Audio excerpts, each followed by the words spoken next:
We are so back.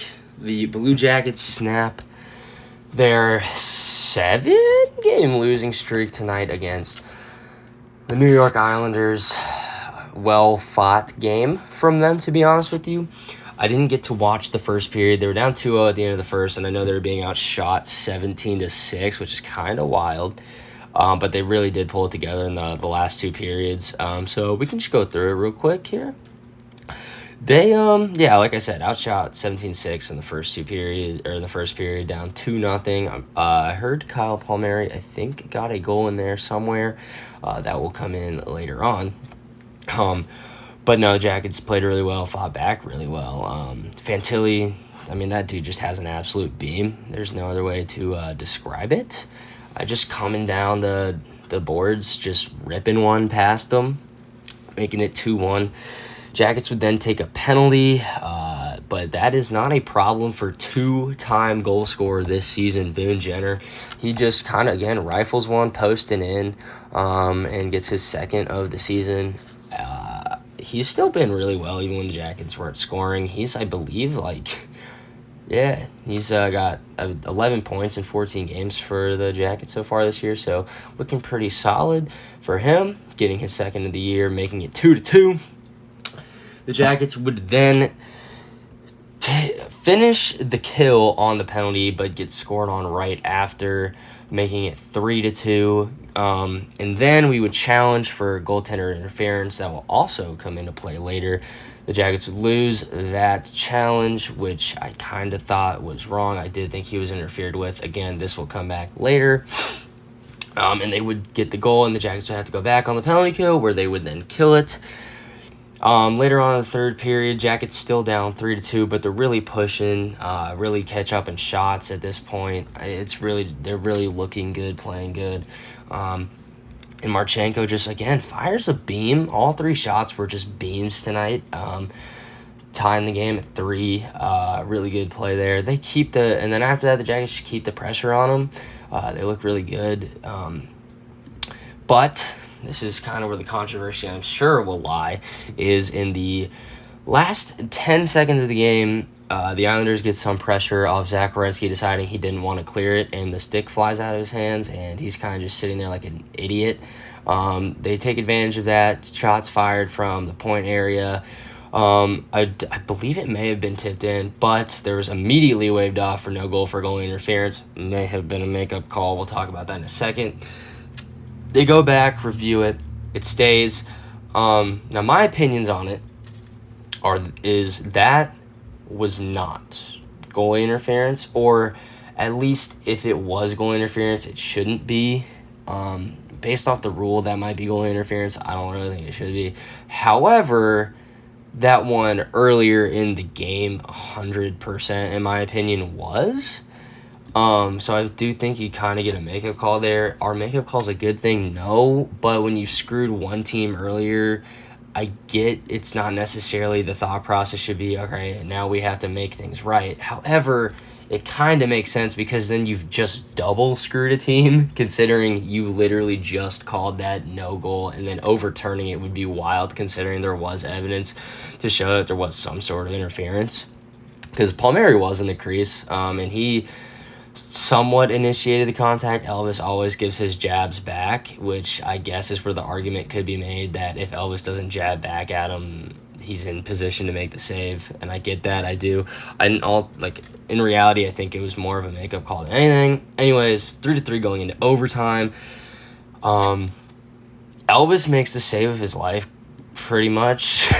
Later on in overtime, just a huge save. Boone Jenner then gets maybe the slowest breakaway I've ever seen. And this is kind of where I want to talk about the Jackets, just kind of looking solid. But also, I think they like pushing for the shootout, which is a good thing because it's one of their strengths, and it's a bad thing because it's one of their strengths, because if they do end up making the playoffs, obviously shootout's not a thing. Neither is 3-on-3 overtime, so I guess you can kind of just determine what you think about that.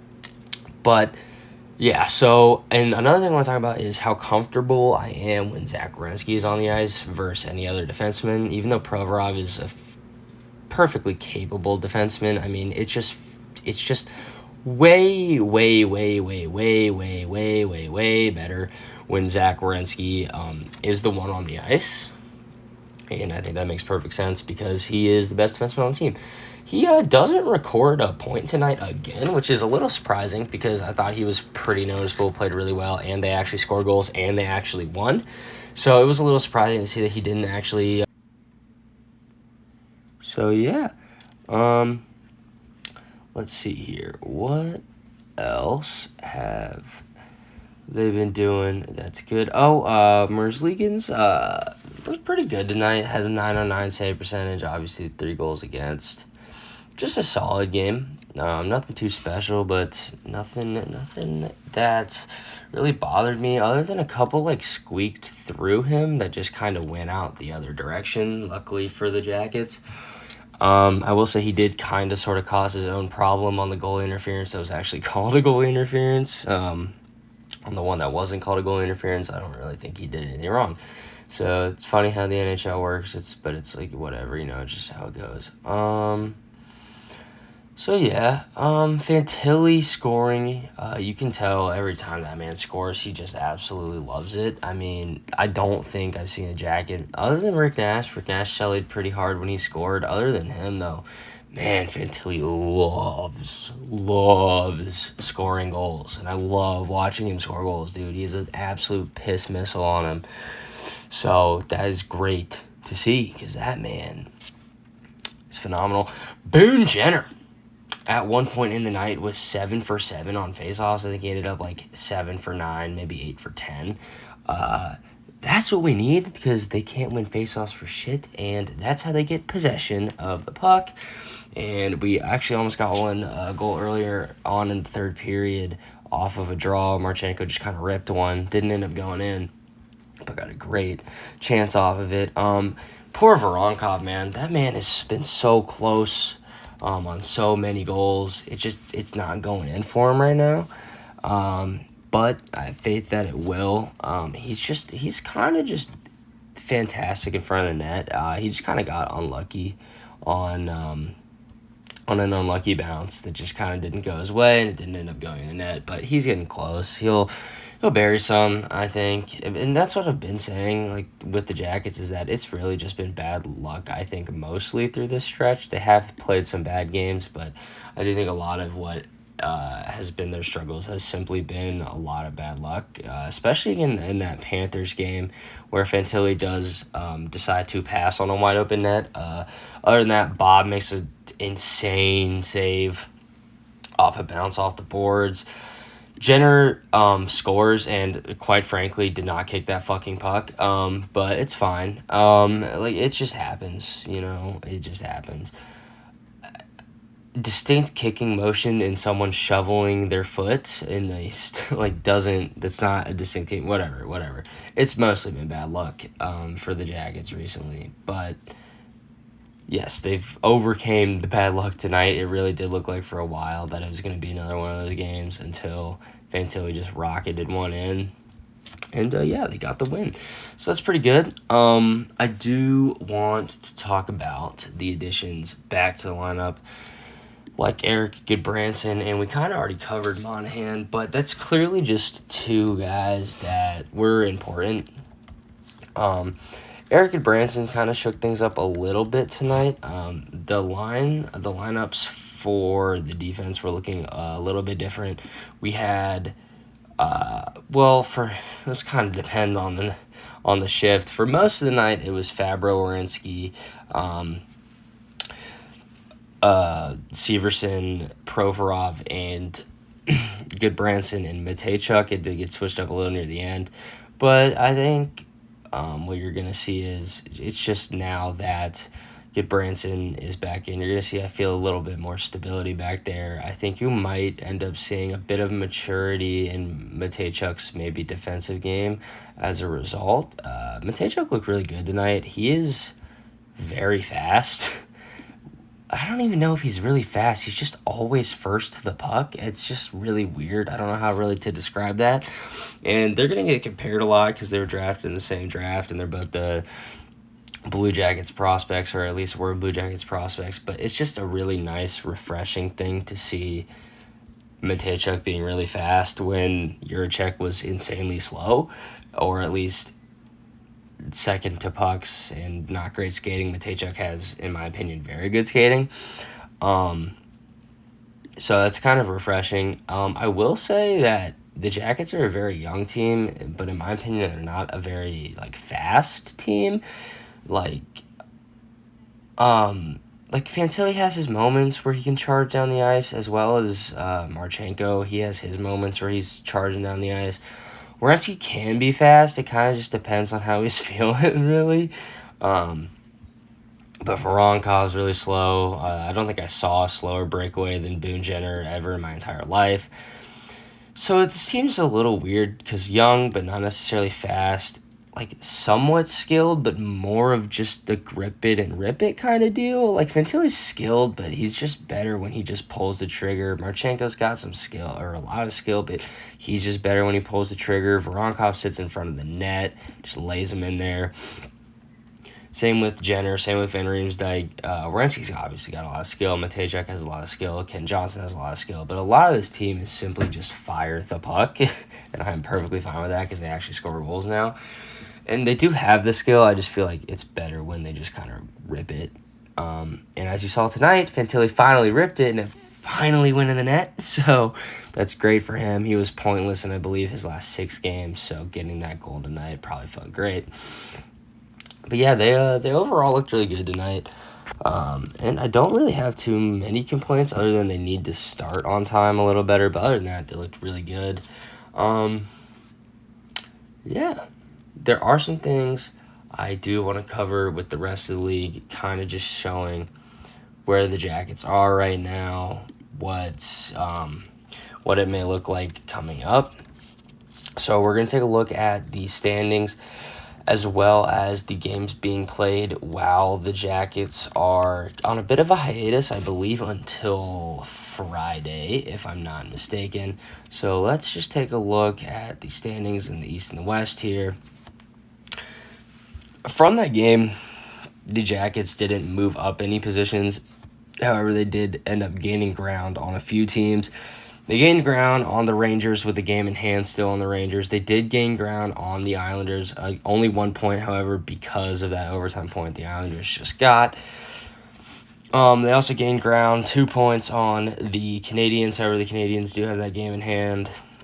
They also pulled away a little bit more, or I guess they hopped the Red Wings by a point. Penguins are 4 points behind now, but with 2 more games played. Flyers are just out of it. Sabres are out of it. I think the Bruins are out of it as well.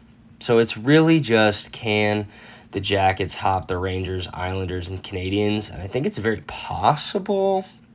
I don't know what the percentages are on that. I mean, the Rangers, man, they're really making it look like the Jackets can do it. 3-5-2 in their last 10. I mean, even the Islanders, who have benefited greatly from the Jackets being terrible, are only 5-2-3 in their last 10. The Canadiens 5-1-4, so they're literally 500. They're just getting that shitty loser point, which I can't really complain about because the Jackets have also benefited from that quite a bit. But that's what I'm saying is teams are not necessarily taking advantage as much as they could be from this the Jackets just playing awful, or not awful. Again, I don't think they've been that bad. Just not winning recently. The Red Wings have also 3-7-0 in their last 10. So the Jackets have made the rest of the league has made it very possible for the Jackets to come back from this awful slump that they were in at literally the worst time. But the games coming up are what I do want to take a look at more than not. The Senators playing the Sabres tomorrow. I mean, it's going to look favorable for the Senators, obviously, but it's at this point, it's not really a concern about catching the Senators. It's more of a concern catching the Habs. So if I had to guess, the Senators will gain another 2 points there. The Rangers playing the Kings. The Kings have been incredibly hot recently, so it would be really nice for the Kings to steal that one. The Rangers have been playing just all right, so really just hoping they can pull through there. The Canadiens play the Flyers on Thursday, and then the Senators play the Red Wings on Thursday as well. So we're really not getting a lot of help here.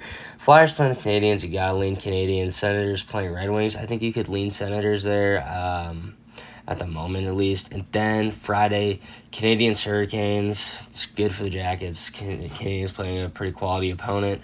Unfortunately, the Rangers are playing the Ducks. The Jackets are playing the Canucks, which I think is a winnable game. I'm not saying they're going to win it. I'm just saying it is very winnable. But the Rangers playing the Ducks definitely doesn't really help the Jackets out that much. So what they're really going to need is the Jackets are just simply going to need to take control of the games that they're playing. They really can't rely on outside help anymore. Maybe except for the Hurricanes versus Canadians. It might be their only shot at really getting something going there in terms of losses for teams in front of them. Then it's kind of they're controlling their own fate here because they play the Senators on Saturday. The Islanders play the Lightning. The Rangers unfortunately play the Sharks. So it's really unfortunate. On Sunday though, the Canadians play the Panthers. Great for the Jackets. Senators play the Penguins. You gotta lean Senators there. Islanders play the Hurricanes, so hopefully Hurricanes can pull one out for the Jackets. And then we'll look at Monday and Tuesday for the rest of this, and then we can probably just end it after that. Actually, on Monday, none of the teams at the moment in front of the Jackets play, or very close to Jackets play, so it should be safe there.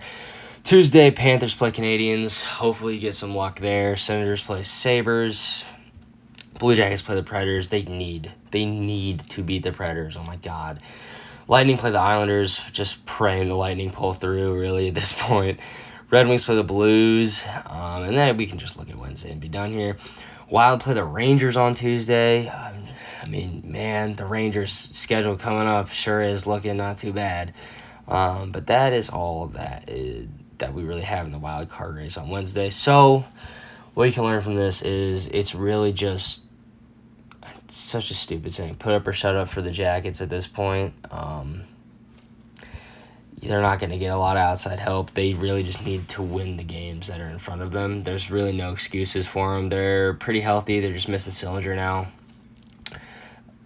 It's really just time for them to just start winning again.